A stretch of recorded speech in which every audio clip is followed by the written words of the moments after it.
Toba take Singh के नजदीक नागड़ी पुल पर सिलेंडर धमाका, 3 अफराद शदीद जख्मी हो गए।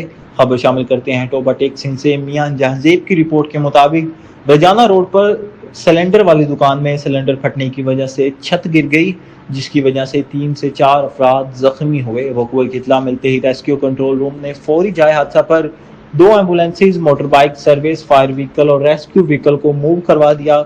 बाद में मालूम हुआ कि सुहेल गैस सेंटर में दुकान सिंगल स्टोरी जिसमें 40 अदद सिलेंडर PLG मौजूद थे। दौरान फिलिंग कस्टमर जो कि PLG सिलेंडर फिल करवाने के लिए आया था, सिलेंडर ब्लास्ट हो गया, जिसमें 4 अफराद जख्मी हुए, जिसको फौरी तिबी इमदाद देते हुए THQ अस्पताल टोबा शिफ्ट कर दिया। जख्मियों में मोहम्मद सुहेल वल्दियत नदीम उम्र 17 साल, सुहेल वल्दियत मोहम्मद अलीम उम्र 32 साल है, अरहम वल्दियत खालिद उम्र 10 साल, इमरान वल्दियत दिलशाद उम्र 32 साल शामिल है।